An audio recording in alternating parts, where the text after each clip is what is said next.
அனைவருக்கும் வணக்கம். மேசராசிக்காரர்களுக்கு தர்மத்தின் வாழ்வதனை சூதுகவும் ஆனால் மீண்டும் தர்மம் வெல்லும் என்று சொல்லக்கூடிய வகையில் பல கிரகநிலைகளுடைய சஞ்சார அமைப்பு மிகவும் வலுவாக உள்ளது. அதிலும் குறிப்பாக 5 கிரகநிலைகள் இந்த வாரத்தில் ஆட்சி பலம் பெற்று சஞ்சரிக்க போகின்றன. சுக்கிரன், புதன், சந்திரன், செவ்வாய் மற்றும் சனி என 5 கிரகநிலைகளுடைய ஆட்சி பலம் என்பது அமோகமான மாற்றத்தை ஏற்படுத்தி கொடுக்க போகிறது. அது மட்டுமல்லாது சந்திரன் இந்த வாரத்தில் உச்சம் பெற்றும் சஞ்சரிக்க போகிறாருங்க. எனவேதான் தர்மத்தின் வாழ்வதனை சூதுக்கவும் ஆனால் தர்மம் மீண்டும் வெல்லும் என்று சொல்லக்கூடிய வகையில் பல்வேறு வகையான சிக்கல்களில் சிக்கி தவிக்கக்கூடிய மேசராசிக்காரர்களுக்கு அவற்றில் இருந்து வெளிவருவதற்கான நல்ல பல சந்தர்ப்பங்களை இந்த தருணம் உருவாக்கி கொடுக்கிறது என்பதுதான் யதார்த்தமான உண்மை. கிரகநிலைகளின் அமைப்பை பார்க்கும் போது பொதுவாக கிரகநிலைகளின் அமைப்பை ஆராய்ந்து பார்க்கும் போது ஜூன் 7ஆம் தேதியிலிருந்து 14ஆம் தேதி வரை இந்த 2ஆம் வாரத்தில் கிரகநிலைகளின் அமைப்பு எப்படி உள்ளது என்று பார்த்தால் நிச்சயமாக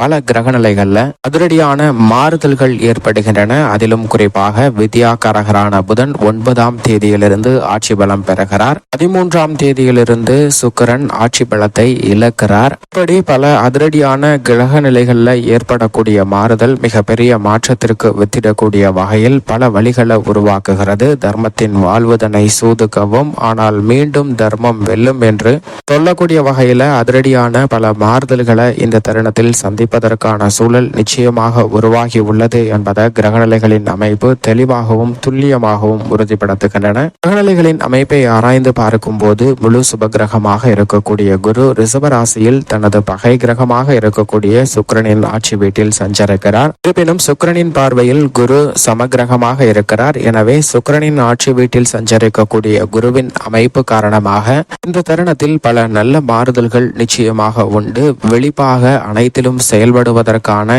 ஏற்றதொரு காலகட்டமாக பார்க்கப்படுகிறது. இல்லத்தில் பல்வேறு வகையான சங்கடங்களை விழிப்புடன் செயல்பட்டு அவற்றை நிவர்த்தி செய்வதற்கான யோகம் மிகவும் வலுவாக இந்த தருணத்தில் கிடைக்கிறது என்பதில் சந்தேகமே இல்லை.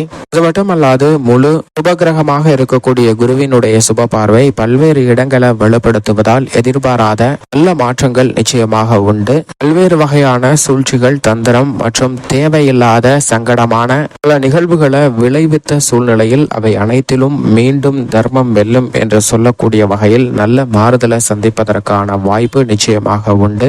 உங்களை விட்டு பிரிந்து சென்ற உறவுகள் மீண்டும் இணைவதற்கான நல்ல பலம் இந்த தருணத்தில் வலுவாக கிடைக்க போகிறது.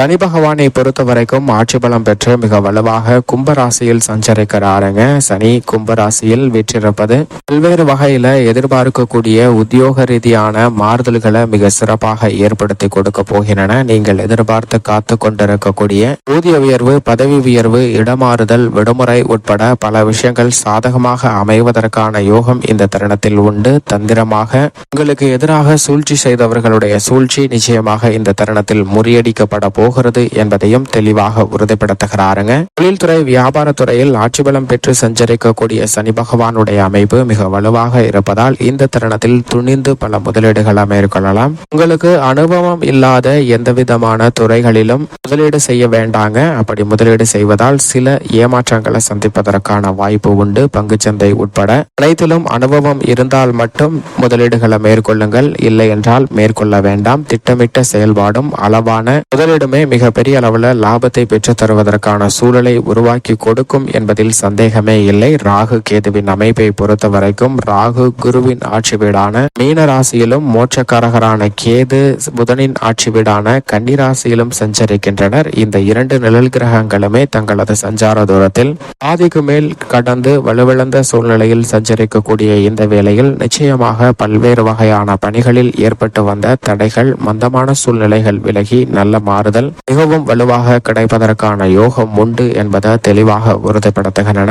இதிலும் ராகு கேதுவினுடைய இந்த சஞ்சார அமைப்பு நிச்சயமாக பல்வேறு வகையில ஏமாற்றத்தை சந்தித்து வந்த உங்களுக்கு அவற்றில் நல்ல முன்னேற்றம் கிடைப்பதற்கான சூழல் உருவாகும். செவ்வாயை பொறுத்த வரைக்கும் ஆட்சி பலம் பெற்று மிக வலுவாக மேசராசியில் வீற்றிருக்கிறாருங்க. செவ்வாய் மேசராசியில் சஞ்சரிப்பது நிறைந்த நன்மையும் முன்னேற்றத்தையும் வலுவாக பெற்றுத்தரக்கூடிய ஒரு அற்புதமான தருணமாக பார்க்கப்படுகிறது. ஆட்சி பலம் பெற்று சஞ்சரிக்கக்கூடிய வித்யாகாரகரான புதனினுடைய அமைப்பும் 9ஆம் தேதியிலிருந்து வலுவாக பார்க்கப்படுகிறது. வித்யாகாரகரும் மங்களகாரகனும் ஆட்சி பலம் பெற்று சஞ்சரிக்கக்கூடிய இந்த வேளையில் பல்வேறு வகையான சிரமங்களை நுணுக்கமாக சிந்தித்து கையாளுவதற்கான அறிவாற்றல் கிடைக்கிறது. தர்மத்தின் வாழ்வதனை சூதுக்கவும் என்று சொல்லக்கூடிய வகையில் பல சூழ்ச்சியான தந்திரமான விஷயங்கள்ல சிக்கி தவிக்கக்கூடியவர்களுக்கு நிச்சயமாக அதிலிருந்து வெளிவருவதற்கான வாய்ப்பு ஆட்சி பலம் பெறக்கூடிய வித்யாகாரகரான புதனின் அமைப்பாலும் மங்களகாரகரான செவ்வாயின் அமைப்பாலும் நிறைந்து கிடைக்கிறது. எனவே பல வகையில சந்தித்து வந்த நெருக்கடிகள் இந்த தருணத்தில் வெகுவளவில் குறைவதோடு எதிர்பார்க்கக்கூடிய முன்னேற்ற வாய்ப்புகள்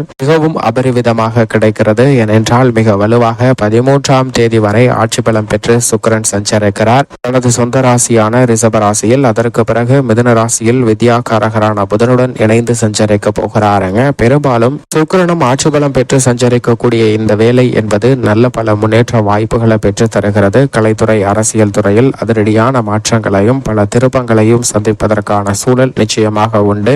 முதலும் முடிவுமான சூரியனின் அமைப்பை பொறுத்த வரைக்கும் சூரியன் மிக வலுவாக இந்த தருணம் முழுவதுமே ரிஷபராசியில் குருவுடன் இணைந்து சஞ்சரிக்க போகிறாருங்க. 15ஆம் தேதிக்கு பிறகு அவர் மிக வலுவாக மிதுன ராசிக்கு மாறுகிறார். இந்த தருணத்துல குருவும் சூரியனும் தனது பகை கிரகமாக கருதக்கூடிய சுக்கிரனின் ஆட்சி வீட்டில் சஞ்சரிப்பதால் எந்த பணியாக இருந்தாலும் நிதானமாக செயல்படுவதற்கான நல்ல பல சந்தர்ப்பங்களை உருவாக்கி கொடுக்கிறது. மிகப்பெரிய அளவுல சூழ்ச்சிகளால் பின்னப்பட்ட சிக்கலாக இருந்தாலும் அவற்றில் இருந்து வெளிவருவதற்கான வாய்ப்பு நிச்சயமாக உண்டு என்பதை சூரியன் தெளிவாக உறுதிப்படுத்துகிறார். சந்திரனை பொறுத்த வரைக்கும் 6ஆம் தேதி அமாவாசை, அதற்கு பிறகு மிகவும் வலுவாக மிதுனம், கடகம், சிம்மம் ஆகிய இடங்கள்ல சஞ்சரிக்க போகிறாருங்க. 6ஆம் தேதியில் உச்சம் பெற்று சஞ்சரிக்கிறாருங்க சந்திரன் உச்சம் பெற்று சஞ்சரிப்பதும் அதற்கு பிறகு ஆட்சி பலம் பெற்று சஞ்சரிப்பதும் நிச்சயமாக நல்ல மாறுதல்களை அடித்தளம் விடக்கூடிய வகையில் அமைகிறது. எதிர்பார்க்கக்கூடிய காரிய வெற்றிகளை சந்திரனின் உச்சத்தின் காரணமாக பெறுவதற்கான யோக வாய்ப்புகள் இந்த தருணத்தில் மிகவும் வலுவாக உண்டு. ஏனென்றால் 5 கிரகங்கள் மொத்தமாக இந்த வாரத்தில் உச்சம் பெற்றும் ஆட்சி பலம் பெற்றும் சஞ்சரிக்க போகின்றன. 5 கிரக நிலைகள் ஆட்சி பலம் பெற்றும் கிரகணத்தில் சந்திரன் மட்டும் உச்சம் பெற்றும் சஞ்சரிக்க போகிறார். 5 கிரக நிலைகளுடைய இந்த சிறப்பான அமைப்பு என்பது நிச்சயமாக தர்மத்தின் வாழ்வதனை சூதுக்கவும் ஆனால் மீண்டும் தர்மம் வெல்லும் என்று சொல்லக்கூடிய வகையில் பல நெருக்கடிகளை நீங்க தொழில், உத்தியோகம், குடும்பம், கலைத்துறை, அரசியல் துறை என அனைத்திலும் சந்தித்திருந்தாலும் அவற்றில் இருந்து மீண்டு வருவதற்கான வாய்ப்பு உண்டு. ஏனென்றால் பிறருக்கென்னா முற்பகல் செய்யும், தமக்கென்னா பிற்பகல் தாமே விளையும் என்று சொல்லக்கூடிய வகையில் தர்மம் வெல்லுவதற்கான மிக சிறப்பான ஒரு அற்புதமான தருணமாக அமைய போகிறது என்பதை தெளிவாக கிரகநிலைகள் உறுதிப்படுத்துகின்றன. இது மிகப்பெரிய அளவுல நல்ல பல மாற்றங்களை ஏற்படுத்தி கொடுக்கக்கூடிய ஒரு சிறந்த அமைப்பாக பார்க்கப்படுகிறது.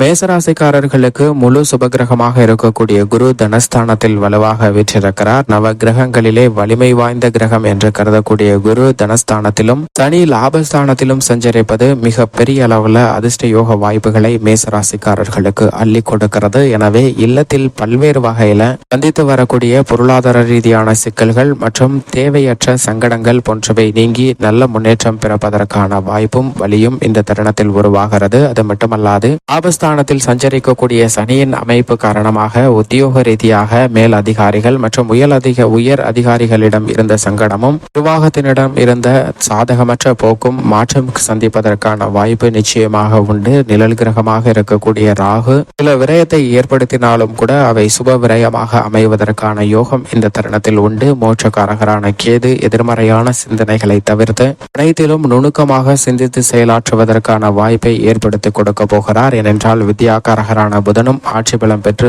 வலுவாக சஞ்சரிக்க போகிறாருங்க. எனவே 3ஆம் இடம் வலுப்பெறக்கூடிய இந்த தருணத்தில் எந்த காரியத்தை கையில் எடுத்தாலும் கனகச்சிதமாக செய்து முடிக்கக்கூடிய யோகம் வலுவாக கிடைக்கிறது. சுக்கிரனும் ஆட்சி பலம் பெற்றிருப்பதால் கலைத்துறை மற்றும் அரசியல் துறையில் மேசராசிக்காரர்களுக்கு உச்சபட்ச வளர்ச்சி நிறைந்து கிடைக்கக்கூடிய ஒரு அற்புதமான தருணமாக பார்க்கப்படுகிறது. சூரியனும் 3ஆம் இடத்திற்கு இந்த வாரத்திற்கு பிறகு வர இருக்கிறார். எனவே பல வகையில நீங்கள் எதிர்பார்க்கக்கூடிய முன்னேற்ற வாய்ப்புகள் மிக சிறப்பாக கிடைப்பதற்கான சாத்தியக்கூறுகள் உண்டு. சந்திரனும் 2, 3, 4 என பல இடங்களை வலுப்படுத்த போகிறார். பெரும்பாலும் தனஸ்தானத்தில் சந்திரன் உச்சம் பெற்றும் சுகஸ்தானத்தில் ஆட்சி பலம் பெற்றும் சஞ்சரிப்பது மிகப்பெரிய அளவுல நன்மையை ஏற்படுத்தி கொடுக்கும். ஏனென்றால் வளர்பறை சந்திரனாக வலம் வர போகிறார். எனவே மேசராசிக்காரர்களுக்கு திட்டமிட்ட பணிகள்ல மிகப்பெரிய அளவுல காரிய வெற்றி கிடைப்பதற்கான வாய்ப்பை உருவாக்கி கொடுக்கிறாருங்க. இந்த வாரத்தில் சந்திரன் ராசியின் அதிபதியும் ஜென்ம ராசியில் அமர்ந்து ஆட்சி பலம் பெற்றிருக்கிறார். எனவே விவசாயம் சார்ந்த பணிகளில் நல்ல வளர்ச்சி உண்டு. விளைச்சலும் வருமானமும் முன்னேற்றமும் அதிகரிக்கும். நீங்கள் எதிர்பார்க்கக்கூடிய அற்புதமான கிரக மாறுதல்களை இந்த தருணத்தில் சந்திப்பதால் பலவற்றில் நல்ல முன்னேற்ற வாய்ப்புகள் வலுவாக கிடைக்கிறது. தங்களுக்கு சாதகமற்ற பல்வேறு வகையான சூழ்ச்சிகளால் தொழில், குடும்பம், உத்தியோகம் என பல விஷயங்கள்ல சங்கடங்களை சந்தித்து வந்தவர்களுக்கு நிச்சயமாக அதிலிருந்து மாற்றம் கிடைப்பதோடு மட்டுமல்லாது எதிர்பார்க்கக்கூடிய நல்ல வளர்ச்சியும் இந்த தருணத்தில் வலுவாக கிடைக்கிறது. மேசராசிக்காரர்களுக்கு மேலும் சாதகமாக மாற்றிக்கொள்ள நிச்சயமாக மேசராசிக்காரர்கள் வருகின்ற 6ஆம் தேதி அமாவாசை தினத்தன்று முன்னோர் வழிபாட்டை மேற்கொள்ளுங்கள். மேலும் இயன்றால் இந்த வாரத்தில் குலதெய்வ வழிபாட்டை மேற்கொள்வதால் பல்வேறு வகையான சங்கடங்கள் நீங்கி நல்ல முன்னேற்றமும் சுபிச்சமும் தங்கள் வாழ்வில் கிடைக்கும்.